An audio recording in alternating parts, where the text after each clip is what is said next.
Welcome to HCD's Mindset. I'm Michelle Nigella. And I'm Kathryn Ambrose.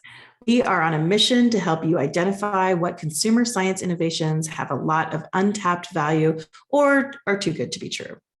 So join us for more curious conversations as we try to make sense of the complex but fascinating world of human behavior.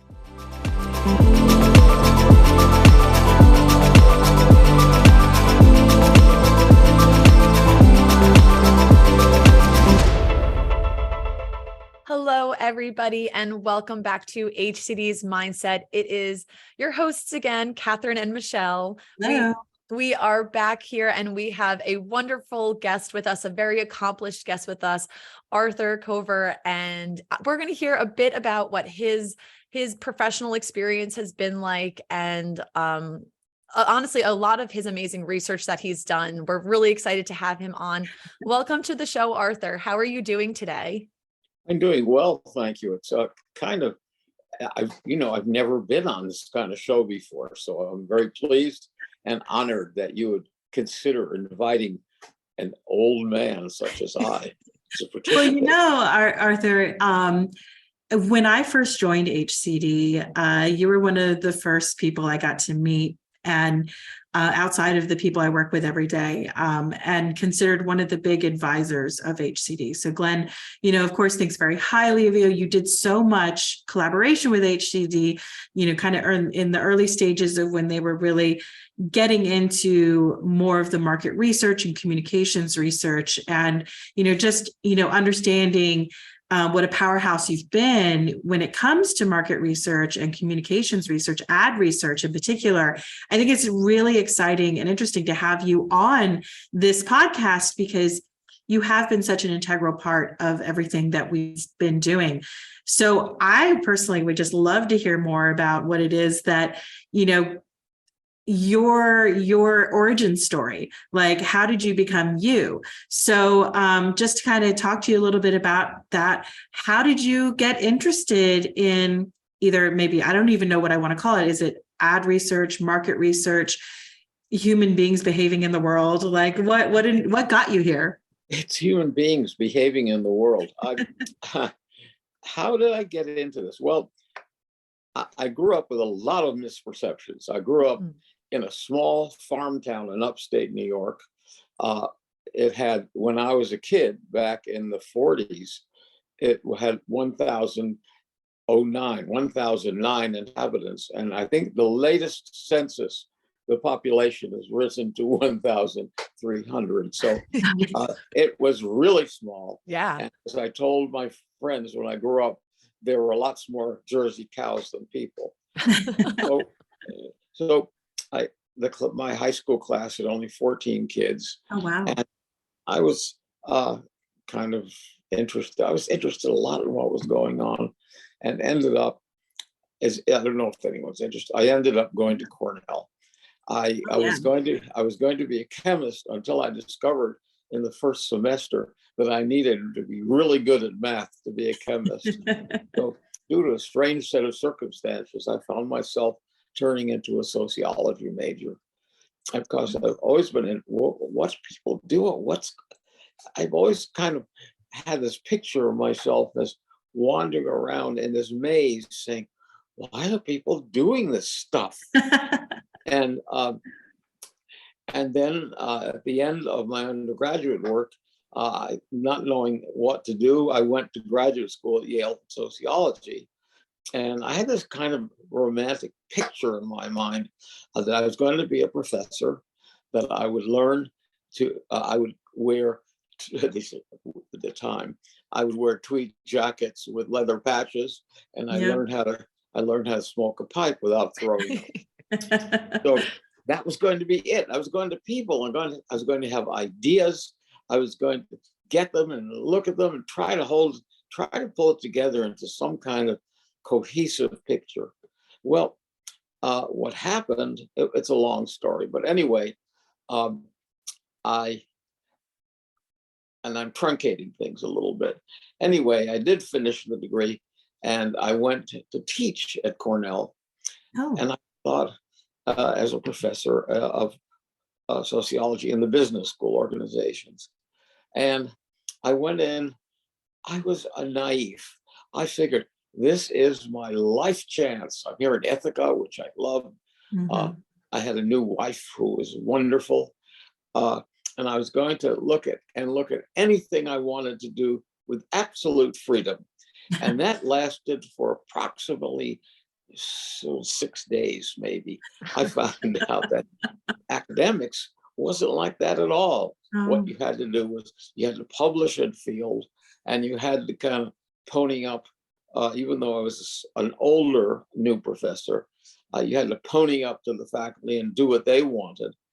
And I ended up that even though I loved Ithaca, I had a terrible time there. mm. And I published out of field, some of them pretty good. And I left after 10 years. And I didn't know what I was going to do. I didn't want to go to another academic institution. And thanks to a sociologist who was a market researcher at a big ad agency, I got an interview at a place called Kenyon and Eckhart, an ad agency, and found myself in my 20s as a market and advertising researcher. And I had no idea what that meant. And I stayed in advertising for close to 20 years. Yeah. Well, that And actually makes a lot of sense, the whole idea of sociology and looking at advertising research. yes, and it helped. It helped to be a sociologist. It was very strange because people that people there had kind of a mixed picture of who I was. Half the people said, "Well, he's an academic. He's a professor in the ad business," and the other one said, "No, he's an ad man who looks like a professor." Because of the So- tweed jacket, right? That's So what it is. I kept on writing. I wrote articles and stuff, and stayed in and I became a managing director at a place called Cunningham and Walsh, which was a pretty big agency in the day. And then after Cunningham was bought, and I found myself, this happened a lot. I found myself age 61. Can you imagine being that old? 20s to 61. That's a bit of a time gap there. Well, there were some other bling ups, Yeah. but I don't want to bore you with all the wars. This is not boring. This is No. fascinating. And it the more that you share, the more it makes sense, It makes your sense. your interests, even your origin story starting out in such a small town. It makes sense that you're curious about the trends of people over time and the kind of the wider scope of how people interact with each other. I also I only took one. I took a sociology class in my undergrad, and I found it to be one of the most fascinating classes that made me realize that people don't all think the same way, which seems like a very simple concept, and that's a big part of going to college. That's a biggie. Yeah, but it was my first exposure to learning about people that had radically different views than I did and how they lived in the world. So I could see, coming from a small town, why that would be so fascinating and why you would grab onto it. Well, what happened, and going back to college at Cornell, I took sociology because it was Cornell was 10 times larger than my hometown. Yeah. And I needed a course that I didn't feel as I was floundering in. And somebody said, take sociology. It's a real good course. So in the middle of it, I had an experience that was as close to a religious experience as I've ever had. It was reading George Herbert Mead's book, Mind, Self, and Society. And it's about how humans are formed at an early age by their interactions with other humans. A simple idea, and Mead's coming back, but I felt, holy mackerel, if that's what sociology is, I'm in. And the fact is, I never had another experience like that in my life. But you know what? That's So- really interesting. As many conversations as we've had about people's origin stories, more often than not, there is a book that was just integral to people making that light switch on, right? Yeah. Yeah. Well, getting back to old age, if you're going for a chronology, here I was, 81, didn't want to stay in academics or in advertising. I was worn out. And through a weird set of circumstances, I got offered a job at Fordham University as a professor of marketing. So back to academia. Yeah. I'd never read a marketing book in my life and haven't. And the actual, if you mind, it's a kind of weird story about the actual. Well, I happened to meet a man in New York named Bill Small, who had retired. He was the head of I think CBS News, and we went to lunch, and he knew that I needed to get out. I'm just worn out, and so we had lunch with this guy, and this guy started pumping me, and he said, "Have you ever taught?" I said, "Well, yes, I have." He said, "When was the last time you taught anybody?" And I was an adjunct at NYU, and I said, "Well, 2 nights ago. This is Wednesday." I said, "What's this all about?" And Small said, "This is the job interview, you idiot." So I ended up being a full professor of marketing and managed to. And this time I said, "Okay, at Cornell, I wasn't going to play that game, but this is, look, I'm 61, I'm old. I'm going to play the game." So I did. I wrote articles in Field. I edited a journal of Advertising Research. I was chairman of the department. And when I turned 71, I retired. I managed to hang in as a tenured professor. And I was able to do the stuff I was interested in doing. I think the best thing I did when I was at Fordham was a really intense article about what goes on in copywriters' minds when they try to write advertising that can change people's perceptions. And it got published in a big deal journal, but it consisted of 16 really long interviews with people. I mean, long and intense. One of them lasted 4.5 hours. And I wrote this article about how creatives transform what's asked of them into something that has some slight ability to change people's perceptions of themselves in the world. And that's what advertising does. Advertising magic. Yes. Right? I was going to say advertising and marketing both. And from what your article has shared too, it sounds like persuasion is a huge part of it. And it's almost like helping people, again, going back to this idea of sociology, it's helping people realize the way that they think in the world that they live in, and seeing how can that shift over time based on the information you have. And how in those brief snippets of time, how can you persuade people to look at a tiny part of their lives slightly differently? In fact, one of my friends at Cunningham and Walsh, Arthur Moranis, who was the creative director, my job, we did packaged goods. My job is to somehow have people reach out with their hand and move it 4 inches to buy something else. So I managed to do that kind of stuff, and it came closer to my hope of finding out how people work and what they do. And then I retired at 71, and somehow I got an offer from Yale to go there as a senior fellow for a few years, and then I retired. So here I am as an ancient retired creature, having gone through all those twists and careers, and yet at the same time, there was always this core of belief and hope holding it together. Yeah. And I don't know if that makes sense, but when I was in the process of finishing my academic career, somehow Glenn Kessler came along, and that's what he does. He after I retired, that turned out to be the core of my life, because I love, look, when you're an academic and you come up with an idea, usually it will have no effect on anybody. It's like dropping a pebble into a, as we say in Stamford, New York, into a creek, and and there are a couple of ripples and it just appears. But here I was talking to this really interesting guy and able to help him through a rather difficult time in the company's history.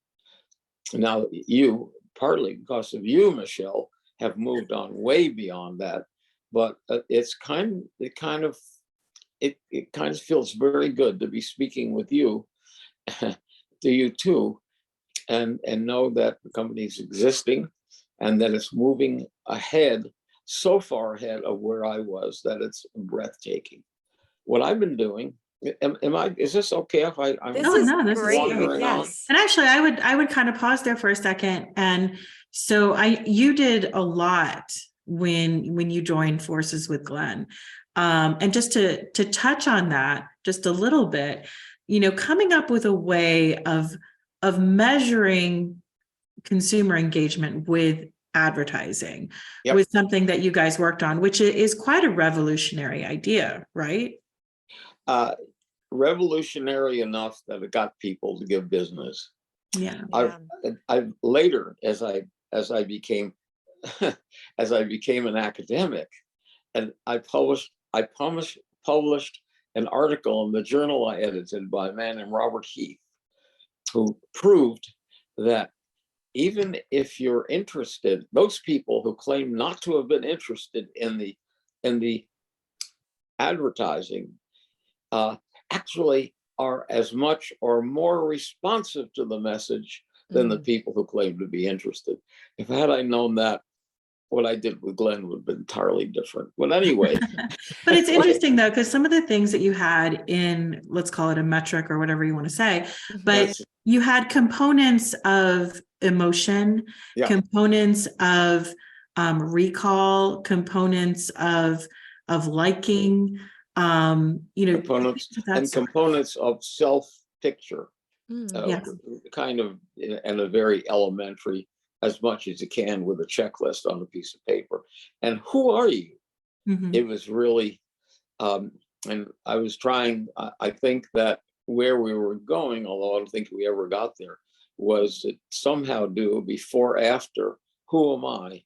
Yeah. After the exposure to the stimulus. And I just want to mention here for any of the listeners that might not be aware, but Glenn is he founded HCD. He is the president of HCD, and we refer to him as our fearless leader because he is willing to explore spaces like Take a this. risk. And I also think that, Arthur, your partnership with Glenn is great because both of you recognize the nuances in the human existence, which sounds very philosophical, but is crucial in advertising. And a lot of that thinking is what, really launched to where we are now, to what I'm able to do with HCD, but a lot of other companies as well. The things you set into motion at that time with Glenn were measurements that everybody became interested in later, right? Yeah. And so that's what I mean by revolutionary. I knew it couldn't last for more than a couple of years at best. And that was when I left, I realized that I had played out what I knew. And I was pushing Glenn, get into brain measurement, do scanning of responses, even though macular pupil enlargement has been kind of discredited, even though some of the offshoots of physical measurements have been kind of pushed away. Yeah. There's something there. Yeah. And I don't know anything about it. And when I left you guys, it was with that hope that you'd move into brain measurement and body measurements, and even such tiny things as the micro measurements. I think you have the micro measurements in facial, facial skeletal muscular changes. Anyway, you are there. There you are, and it's a big part of when you talk about looking into psychophysiology. It's important to, again, it goes back to that idea of connecting it to the pieces that Michelle was alluding to before, where we have to keep in mind yes, the psychophysiology, but also the context in which people are reacting to it. So what you helped us create in keeping in mind and putting in considerations for things like liking and someone's self-perception is really helpful in getting that overall picture and seeing why an effect is happening or isn't happening. It's a nuanced picture. There's so many inputs going in. And so taking all those things into consideration is really important in getting your message across.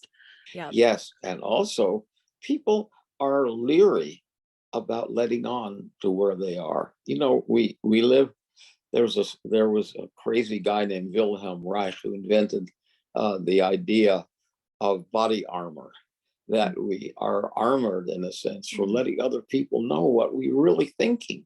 Are we really taken in by that message? Now, for some, such as Trump followers, it's quite apparent that it touches a nerve and they're throwing away all of the inhibitions which many people have. But most other people, you know, don't want to realize or tell others that when they see advertising, something's changed or something hit them. So in a funny way, what is being done now, I think, by you, Michelle, and you both, is to somehow get into the body armor without hurting anyone. Yeah, that's a big part of what Michelle and I have been talking about recently, is people shouldn't be consumers. And this is a really cool space in advertising, is that it's constantly changing because the way that people exist in the world is constantly changing.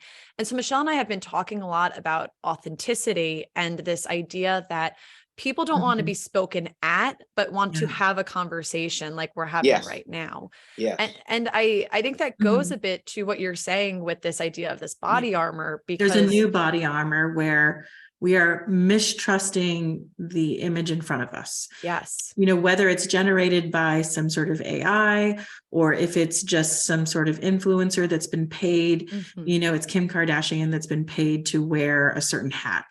Right. You know, we're becoming more mistrustful potentially. And that's a new body armor that advertisers have to penetrate. You're right. Well, let me finish off my story, okay? Yeah. That's not too boring. So here I am, retired. What have I done? Well, Margie and I have moved to Philadelphia, which, you know, the old joke. And now the winner of our first prize is a week in Philadelphia. The winner of our second prize is 2 weeks in Philadelphia.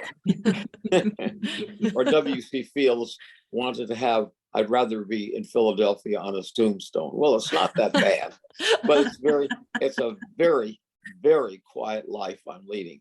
So what I've been doing recently have been to write, I've been writing a series of very tiny essays, 2 or 3 pages. And I've clustered 2 books worth of the little books that I privately print. I guess it's the last politics. I think Oscar Wilde said politics is the last refuge of scoundrels. Well, I think writing self-published books is the last retreat of people who really want to be authors. Yeah. So I've done that. I had an academic paper read last year, a book in which I helped a man named Howard Moskowitz refine some ideas, an academic book with my name on it, which is puzzles because I've never had an academic book before has come out. So well, Moskowitz is really good at that. Yeah. Yeah. So here I am at 90, having had a really full life, and I'm continuing to write these tiny little essays. Some of them are good, and trying to get some small scale research done on people, what they are, and particularly on the new communities that people have. We all know that about communities of consumption. At least I've done some work on it anyway. So I'm sure not everybody, but anyway, that many people like to live in communities. And these communities are people and of objects, things they consume that Mhm. somehow fit together into a cogent whole for that person. Yeah. Well, with the new media, that has changed. And part of what comes through the new media is now part of that reality. This was seen, I'm going to be an academic for a second. Sure. This was seen by a man named Baudrillard in the 1900s, where he wrote a book which centered what he called the seduction of the media. How what goes on in television at that time was Mhm. so much more exciting than what goes on in everyday life, full of dullness and being put down and struggling to survive, that many people are substituting television reality for the Sure. daily grind. Mhm. And now, with the new media, that's even truer. We tried to explain those people who have become radicalized by the new media, but Mm. I think it's a larger phenomenon that now we have to look in, and I've been trying to get someone interested in this. Now we have to look into different kinds of communities of consumption and other people, increasingly fewer, by the way, uh, and the realities that are tailored to your needs by Mhm. the different aspects of the new media. Yeah. And Algorithms, et cetera, that are really, AI yeah. algorithms, yes, that algorithms and AI are part of a person's world. Mhm. So how to look at that and to make sense of it is kind of what I'm trying to do. Yeah. I think it's very interesting, that point, especially about algorithms, because and you can see this also just in the evolution of technology, that when my sister went to high school, she had to take a typing class. And Yeah. I never took a typing class before that became just an Mhm. expected reality. I did take a computer class once, but I didn't have a typing So you've class. never had a typing class on how to I correctly put your hands on a keyboard. Yeah. I never learned that. But what I will say is, as I grew up and I watched the evolution of the internet, it became more apparent that there needed to be this new set of skills of how Mhm. to live in a world with it. And I think the same thing is happening with AI, where we have new tools such as everyone's talking about Chat GPT. It's not ignoring it, but it's learning Yeah. how to use them correctly Yeah. and appreciate its value And in fear whatever may way that not you use it. be the best approach because it's kind of inevitable. Like, so you can't stop these new forms of media, or these new ways of working. They are the new reality, Right. right? Right. They are that, and Exactly. there are aspects. There's CRISPR, which you've Yeah. probably heard about, Yeah, or of course. which is going in and changing what people think of as life, Yeah. Mm. not just who you are, but life itself, as well as other ways of dealing with diseases and Mhm. of disease. And you know, I wrote an article, which of course got turned down, but that what we are headed for is a what we may be headed for is a two-level society. I mean, really two levels, where the people who can afford to have these life enhancements Mm. can live to be several hundred years old, never need to have their teeth fixed, and probably don't have major diseases, and the rest of us. So that what the Frankfurt School radical sociologists saw as a society now, where there are the few rich and the all others, that's Mm. changing into not just the few rich and all others. Yeah. It's the perfects and the all others. Mhm. And Uh, I guess We're this kind is of a already great, there with just technology, right? Where yeah, there's a class of people that has technology and a class of people that right, doesn't. So you have right. access to all these things or you don't. yeah. Yeah, well, it's getting away from market research, I'm afraid, my friends. But I don't But it think it is, it is. is. Yeah, I sorry, would say Kathryn, it's go part, ahead. I would say it's and part of it. And I think that, and we were joking about this because I was in a space at a conference that didn't offer Wi-Fi, and it was like a mortal sin that they committed by yes, not, by not offering Wi-Fi. And it's funny because at some point we've reached a place where now it's a right. You have a right to Wi-Fi. It's no longer, but it is a privilege, because if you don't have access to it, you can't utilize the tools that everybody else has. Try doing without your mobile phone for a week. Right. Exactly. Well, I did a little piece of research with Howard and about 3 years ago, asking people what were the main elements of their contacts outside of their skins. And the age thing was so startling. Sure. Older people in their 50s and older people had, contacts at work, emails, telephones, television.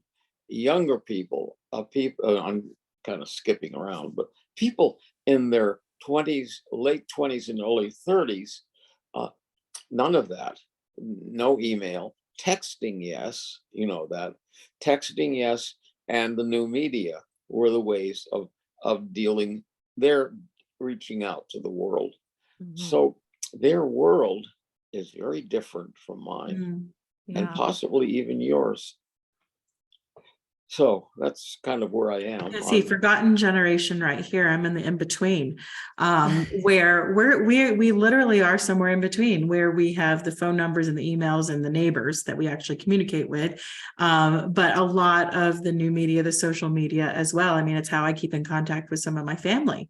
That's right. Is through Facebook, but it's interesting because it does get back to market research. What we're talking about is very much sociology, but it does get back to market research, because how do you communicate with what ends up being a bit of a fractured society in a way, right? Yeah. But you guys are lucky in a way. There was a social psychologist named Kurt Lewin, who was an escapee, and in the 50s wrote an article about Jews as marginal people.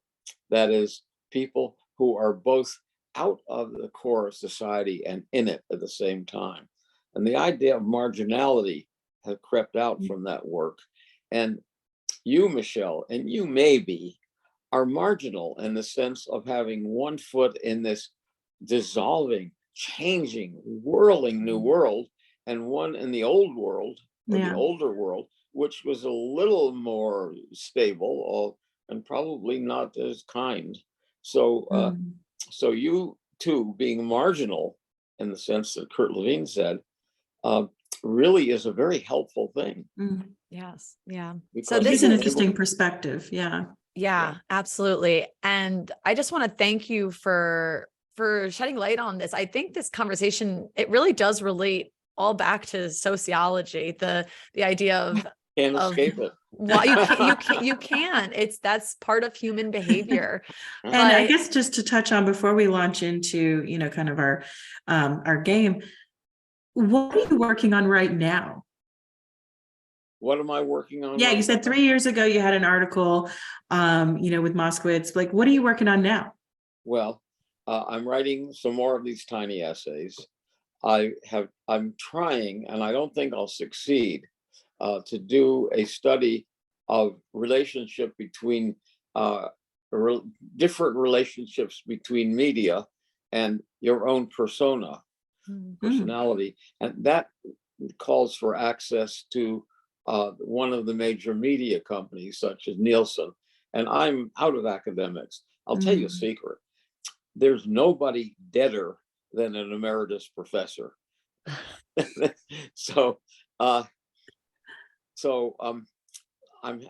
don't think I'll be able to do that work. So what I'm doing is that, and I'm also writing somewhat longer works on there's a longer piece of essay on what's the meaning of being a citizen, and probably about the new communities that I talked about before. But that's really interesting. In terms of doing research, I think it's difficult. Howard Moskowitz, who had his own company, would love to let me use his panel, has sold it. So I don't have access to these things. And, come on, I'm 90 years old. Give me a break. However, I would say if you were able to link with someone who had maybe a bit of a data science background, you might be able to look at some of the open source data sets that exist out there and see if you could make this linkage between personas and Persona and media. Yeah. Oh, let's talk, because Yeah. I know you are very active, and this is not the time for me to go If it's pitching. not us, then I'm sure there's somebody we know that could actually, launch into that with you, because it's a really interesting question. Yeah, don't know how to do it. I don't know what the Well, access is. I think this right here is a perfect example of the new way that people are networking with each other to connect via different communities. We're seeing it live in action. So if one of you or both of you could keep in touch, Sure. let me know, and we can do some, I think, some really interesting stuff. It's all 100%. there, just waiting to be looked at. 100%. Awesome. So I want to make sure we are at time, but I want to make sure that we have a little space for the game. Are you ready to play? It's a free association game. Really, there's no way to get it wrong. I'm just going to say a word and you're going to say the first thing that pops into your head. Okay. All right. Ready? Ready. The first one is miracles. Disbelief. TikTok. A Chinese government agency. Consumers. What? Me. That's good. Ithaca. Oh, happy. I love it. Research.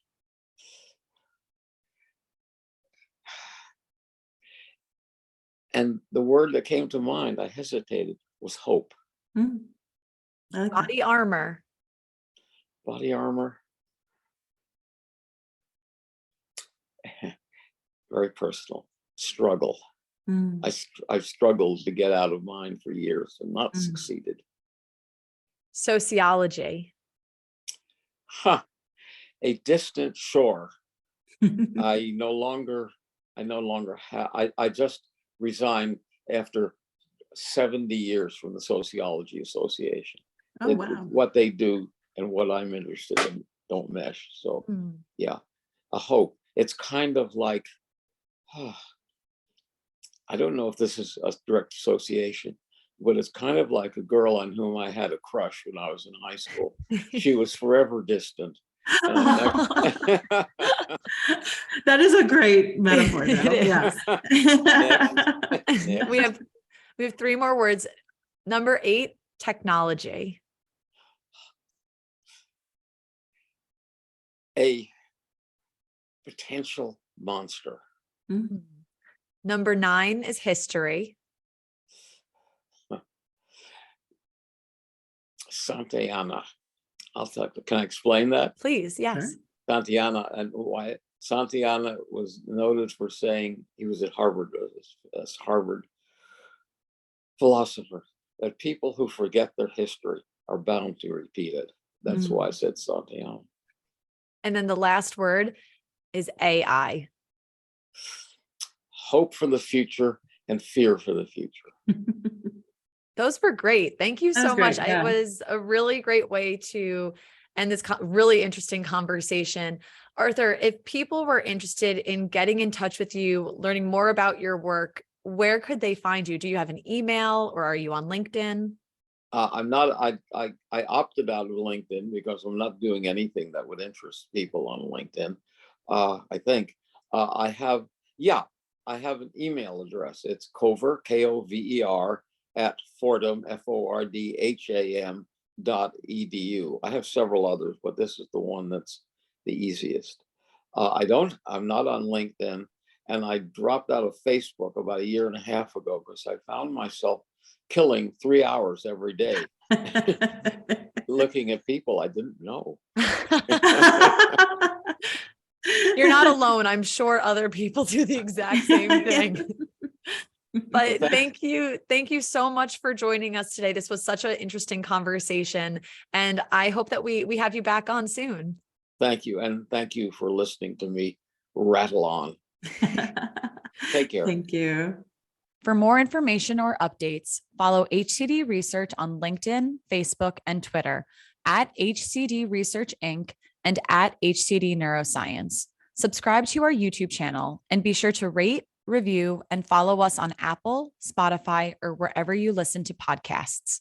Thank you and stay tuned for more curious conversations.